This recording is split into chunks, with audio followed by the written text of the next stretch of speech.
मेरा छोटा सा गार्डन टूर, मैं आपको अपना गार्डन का टूर करवाता हूँ। जुलाई के मंथ के अंदर गार्डन का क्या हाल हुआ पड़ा है, क्योंकि अगस्त का मंथ आ रहा है, तो उस अगस्त के मंथ के अंदर हमने अपनी सीडलिंग प्रॉपर शुरू कर देनी है। फिर बेहतरीन सब्जियां हमारी उगनी शुरू हो जाएंगी। अभी आपको पता है हीट बहुत ज़्यादा, जिसकी वजह से सीड जर्मिनेशन नहीं होती, अगर हो भी जाए तो पौधा ख़राब हो जाता है। तो यहाँ से स्टार्ट करते हैं क्यारी के अंदर से। ये देखें, यहाँ पे वर्मी कंपोस्ट भी पड़ी हुई है, मिट्टी भी रखी हुई है, और ये देखें कितने ज़्यादा जड़ी बूटियाँ सी उग गई हैं। लेमन का पौधा है, साथ एलोवेरा के पौधे देखें, माशाल्लाह कितनी अच्छी ग्रोथ है इनकी जुलाई के मंथ के अंदर, जो ऑटोमेटिक ग्रोथ चल रही है। तो बाकी ये सारी जड़ी बूटियाँ ग्रोइंग बैग के अंदर हैं, टोकरियों के अंदर हैं। ये वाली टोकरियाँ यहाँ पे देखें, और कुछ इस तरह की मिट्टी होती है वो जो अपने अंदर किसी भी जड़ी बूटी को उगने नहीं देती। तो ये देखें, चंद एक जड़ी बूटियाँ उगी हैं, बाकी कोई भी नहीं इस मिट्टी ने उगने दी अपने अंदर। और इस तरह ये देखें सारी टोकरियाँ भरी हैं। इससे मैं परेशान नहीं हूँ, इससे मैं बहुत ज़्यादा खुश हूँ कि ये सारी जड़ी बूटियाँ उगी हुई हैं। वो किस वजह से, वो इस वजह से मैंने इतनी बड़ी होने दी हैं कि ये सारी नाइट्रोजन खाद है मेरे गार्डन की। तो इस सारी जड़ी बूटियों को निकाल कर मिट्टी के अंदर दफन करता जाऊँगा और नाइट्रोजन खाद बनती जाएगी। तो ऊपर से ज़रा एरियल व्यू देखें, ये देखें पूरा एक ग्रीनरी सी छाई हुई है पूरी छत के ऊपर से। ज़रा ना हम सायों की छत के ऊपर से जाके मैं आपको दिखाता हूँ दूर से गार्डन। ज़रा यहाँ से आप मेरे गार्डन की लुक चेक करें। ये देखें, यहाँ पे दरख्त हैं, आम के 2 दरख्त लगे हुए हैं, कचनार का दरख्त जो मेरे घर के अंदर लगा हुआ है, और इस साइड पे मेरा बोड़ का दरख्त लगा हुआ है, और एक शतूत का दरख्त मैंने अपने गेट से बाहर लगाया है। तो माशाल्लाह तकरीबन 3 साल हो गए हैं इस पौधे को, और कितना घना ये मेरा पौधा बन चुका है। कुछ प्लास्टिक की बोतलें एसी के पास रख दी हैं, वो जड़ी बूटियों का जो घास है ना वो एसी के अंदर घुसा हुआ है, वो भी दिखाता हूँ मैं। ये देखें, तो इस घास को भी हम निकाल के इसकी भी नाइट्रोजन खाद बना लेंगे। ये सारी बोतलें यहाँ पे पड़ी हुई हैं, और एक शतूत का पौधा मेरी टैंकी के पास से उगा हुआ है जो बहुत ही नुकसानदेह है। ये आपके लैंडर को भी नुकसान दे सकता है। तो इसको मैंने काटा था, लेकिन ये दोबारा से इसने अपनी शाखें निकाल रही हैं। तो अब इसका मैं ना ऐसी की तैसी करूँगा कि दोबारा ना उगे ये।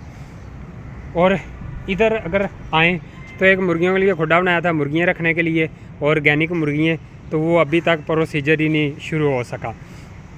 और ये काफ़ी ज़्यादा लकड़ियाँ शकड़ियाँ ऊपर मैंने फेंकी हुई हैं। ये हमारा नहीं है, ये हमसायों का है, ये हमारा है जी।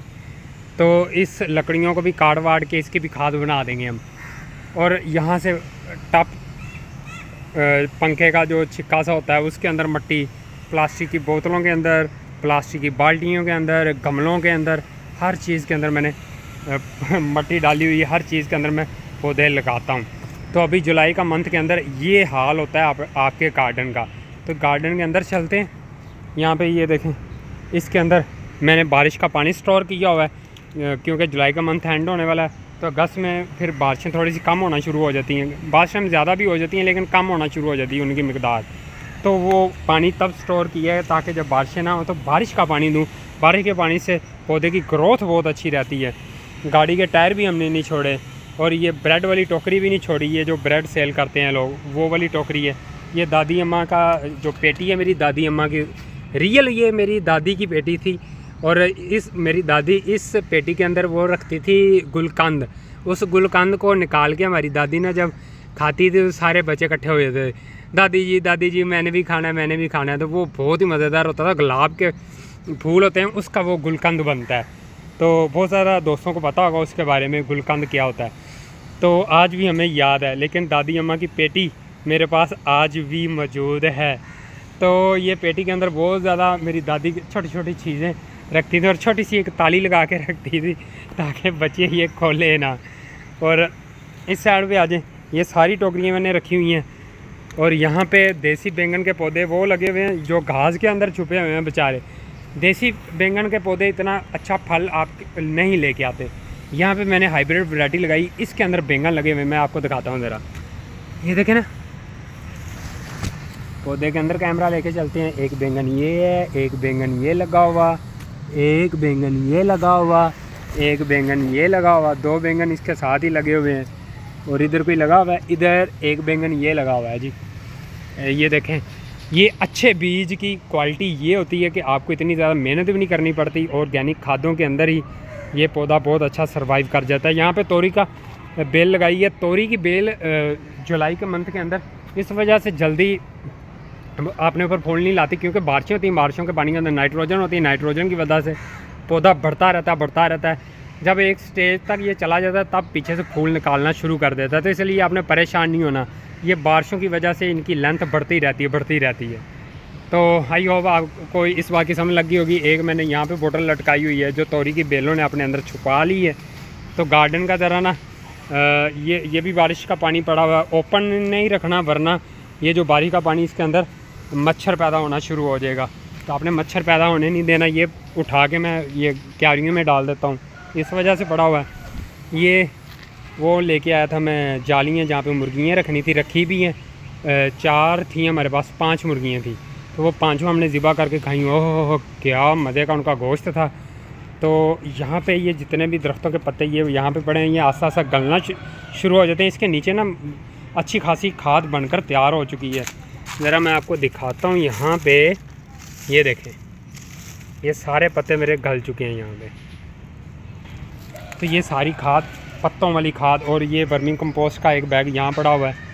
तो यहाँ से मेरे गार्डन का ज़रा लुक चेक करें, क्या ग्रीनरी है। लोगों की छतें बिल्कुल साफ़ हैं, यहाँ पे देखें, और मेरी छत का हाल देखें क्या हुआ पड़ा। तो इसको हम बिल्कुल क्लियर करेंगे। क्लियर करने के बाद फिर इनके अंदर हमारी बेहतरीन किस्म की ऑर्गेनिक वेजिटेबल लगनी शुरू हो जाएगी। तो यहाँ से इधर चलते हैं। और बिल्लियों ने यकीन करें बहुत तंग करती हैं बिल्लियाँ। आप ज़रूर बताइए कि आपको तंग करती हैं बिल्लियाँ। ये देखें धनिया लगाया था, अभी 2 दिन हुए हैं, तो बिल्ली ने ना स्पेशल पाँव इसके ऊपर ला के रखे हैं। ये देखें, क्या तुक बनता था कि तू इधर ला के पाँव रखे थे। मिट्टी का ऐसी की तैसी फेर दी है। और धनिया का बीज भी ऐसे नहीं उगता जब मिट्टी आपकी वो गारा टाइप बन जाए। तो टूल शूल पड़े हुए हैं पौधों के अंदर, टूल कुछ छुपे हुए हैं, तो इनकी सफाई करनी यार यकीन करें इतनी हबस हो जाती है ना, बारिश ना होए तो इर्द गिर्द ये देखें ना बादल हैं, इस साइड पे भी बादल हैं, इस साइड पे भी बादल हैं। तो यहाँ पे ये पूरा ना एक वो डोम सा बन गया हबस वाला। तो यकीन करें कुछ भी ना करें तो ऐसे लगता है बंदे ने पता नहीं क्या कर लिया, कितनी मेहनत कर ली है, और बस कुछ नहीं होता फिर उसके बाद। अच्छा जी, आपको ये मेरा गार्डन का ओवरव्यू कैसा लगा है जो मैंने अभी रिकॉर्ड किया है। यहाँ पे गाय का गोबर मैंने रखा हुआ है, कोई 4-5 माह हो गए, तो ये डिकम्पोस्ट हो चुका है अच्छी तरह।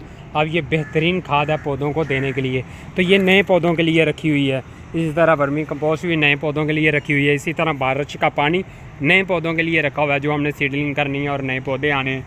तो ऑलरेडी जो पौधे लगे हुए इनको अभी ज़रूरत नहीं है इस चीज़ की, क्योंकि इनको खुद ब खुद बारिश का पानी मिल रहा है, बारिश बार बार हो रही है, जिसकी वजह से अच्छा खासा इनकी ग्रोथ चल रही है। तो ये मेरा शतूत का पौधा करीब से देखें माशाल्लाह से कितना बड़ा शतूत का पौधा है। और ये ब्लैक कलर का शतूत है, इतना ज़बरदस्त शतूत होता है, बच्चे बहुत शौक़ से खाते हैं। और वो फिर जब खाते हैं ना तो वो फिर तंग भी बच्चे बहुत करते हैं, कोई ईंटें मार रहा है, कोई शांखें खींचता है, तो मैं जब बोलूँ तो भाग जाते हैं बच्चे। भाइयों में से ज़्यादातर मैं अगर बोलूँ तो भाग जाते हैं बच्चे, डरते हैं, वो कहते हैं ओए अंकल आगे भाग जाओ। अच्छा, ये इसके अंदर गोलें लगी हुई हैं बोर्ड के दरख्त के अंदर। आपके बहुत ज़्यादा दोस्तों को पता होगा कि गोलें क्या होती हैं। किन दोस्तों ने ये गोलें खाई हैं मुझे ज़रूर कमेंट में बताइएगा। मैंने बहुत ज़्यादा ये बोर्ड की गोलें खाई हुई, इतनी मज़ेदार लगती हैं। और ये किसकी फैमिली के अंदर से हैं, ये वो अंजीर है, सेम अंजीर का जो फल है सेम ये बोर्ड का फल वैसा होता है। तो ये अब पकना शुरू हो गया, परिंदे बहुत ज़्यादा आते हैं यहाँ पे, और नायाब परिंदे भी इस दरख्त के ऊपर आते हैं जो इसको खाते हैं। और इतने इतने नायाब परिंदे हैं कि आप देख कर हैरान हो जाएंगे उन परिंदों को। अच्छा जी, वहाँ पे ना एक कौवा भी बैठा हुआ है और वो चील भी बैठी हुई है जिसे इल बोलते हैं हम। वो बहुत गौर से मुझे देख रही है कि ये बंदा पता नहीं इतनी गर्मी में कर क्या रहा है, हमारी तरफ वीडियो बना रहा है। तो कौवे तो वैसे ही बहुत होशियार होते हैं, कहीं गलेल तो नहीं इसने पकड़ी हुई। और ये इर्द गिर्द लोगों के घरों के अंदर पौधे लगे हुए हैं। तो मुझे उम्मीद है कि ये एक छोटा सा रिव्यू आपको पसंद आया होगा। और भी काफ़ी ज़्यादा चीज़ें होती हैं बताने के लिए। ये कुछ लकड़ियाँ, इनको भी मैं डिकम्पोस्ट कर दूँगा, इनकी भी बेहतरीन किस्म की खाद बन जाएगी लकड़ियों की भी। तो मिलते हैं।